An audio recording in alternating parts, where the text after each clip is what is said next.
ایک نیا اعتراض، نیا سوال، ایک نئی الجھن جو ہم دیکھتے ہیں کہ علماء آپ کے نقطہ نظر پہ پیش کرتے ہیں، اور تاثر یہ دیا جاتا ہے کہ جیسے اس معاملے میں آپ نے ایک بالکل نئی بات، بالکل ہی مختلف بات امت کی جو ایک علمی روایت ہے اس سے ہٹ کر بیان کر دی ہے۔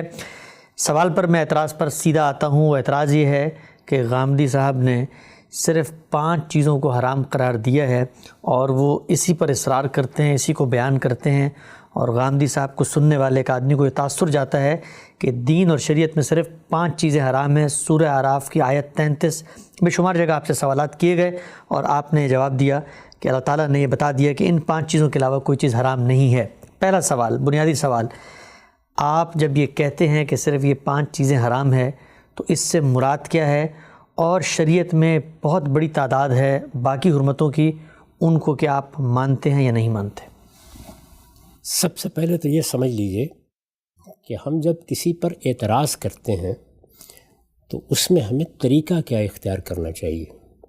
ہم سوالوں کے جواب دے رہے ہوتے ہیں، کسی موقع پر ایک آدمی نے ایک بات پوچھی ہے، آپ نے مختصر جملوں میں ایک بات اس کے جواب میں کہہ دی۔ اعتراض کرنے والا سب سے پہلے یہ دیکھے گا کہ جو بات کہی گئی ہے، اگر وہ بات اس کو اجنبی لگ رہی ہے تو جو شخص یہ بات کہہ رہا ہے کیا اس نے اس کے علاوہ بھی کچھ کیا ہے؟ کیا قرآن مجید میں جہاں وہ آیت آئی ہے جس کا یہ حوالہ دے رہا ہے اس پر بھی کچھ لکھا ہے؟ اس کی کتابوں میں بھی یہ بحث موجود ہے۔ تو اعتراض کرنے سے پہلے یہ ضروری ہوتا ہے کہ آپ اس شخص کا موقف متعین کریں، وہ ہے کیا۔ آپ یہ دیکھیں گے کہ میرے معترضین کے ساتھ یہ المیہ ہے کہ وہ اس کی ضرورت محسوس نہیں کرتے۔ ان کے پیش نظر یہ تحقیق نہیں ہوتی کہ میرا موقف کیا ہے، اس کی بنیادیں کیا ہیں، وہ کن چیزوں پر استوار ہوا ہے، میں نے اس کے ریلیشن کس طرح واضح کیے ہیں۔ ان کے پیش نظر یہ ہوتا ہے کہ کیا کوئی ایسی چیز نکالی جا سکتی ہے جس سے پروپیگنڈا کیا جا سکے۔ اسی وجہ سے استہزاء، استخفاف اور اس نوعیت کے دوسرے اسالیب اختیار کر لیے جاتے ہیں۔ تو اس سے آپ یہ تو کر سکتے ہیں کہ وقتی طور پر ایک فضا پیدا کر دیں، لیکن جس وقت لوگ تحقیق کریں گے، حقائق کو جانیں گے، استدلال کو سمجھیں گے، تو خود اندازہ کر لیجئے کہ معترضین اس وقت کس مقام پر کھڑے ہیں۔ تو میرا اس میں جو موقف ہے وہ میں نے اپنی تفسیر میں بیان کیا ہے۔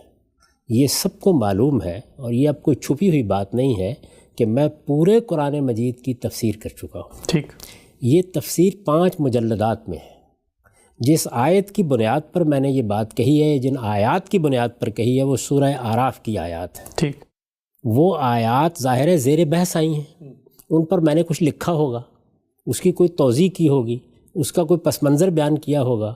اسی طریقے سے خاص اس کو موضوع بنا کر میں نے اپنی کتاب مقامات میں ایک مضمون لکھا ہے۔ تو کیا یہ حضرات جو اعتراض کر رہے ہیں، آپ ان کی تحریریں جب پڑھتے ہیں یا ان کی گفتگویں جب سنتے ہیں تو آپ دیکھتے ہیں کہ یہ ان سب چیزوں کو ملاحظہ کر چکے ہیں، ان کا مطالعہ کر چکے ہیں، وہاں جو تصریحات کی گئی ہیں ان کو سامنے رکھ رہے ہیں۔ جب میرا موقف پوری طرح بیان کرتے ہیں تو اس کے بعد تنقید کرتے ہیں، کیا ایسا ہے؟ تو میری گزارش یہ ہے کہ خیر میں جواب تو دے رہا ہوں، لیکن سب سے بڑی چیز میرے لیے بھی اور میرے معترضین اور ناقدین کے لیے بھی یہ ہے کہ وہ اگر تاریخ کی رسوائی سے بچنا چاہتے ہیں، ویسے تو ہر شخص کو اللہ کی بارگاہ میں رسوائی سے بچنے کی صحیح کرنی چاہیے، لیکن تاریخ کی رسوائی سے بچنا چاہتے ہیں تو کم سے کم یہ چیز اپنے اندر پیدا کریں کہ میرا موقف پہلے اس طرح بیان کریں جس طرح کہ وہ ہے، اس کے بعد ان کو پورا حق ہے کہ اس پہ تنقید کریں، اس کی غلطی واضح کریں، استدلال کے ساتھ لوگوں کو بتائیں کہ میں نے کیا حماقت کی ہے۔ ٹھیک، لیکن پہلے اس کو متعین تو کر لیں، یہ دیکھ لیں کہ وہ کیا بات کہی گئی ہے۔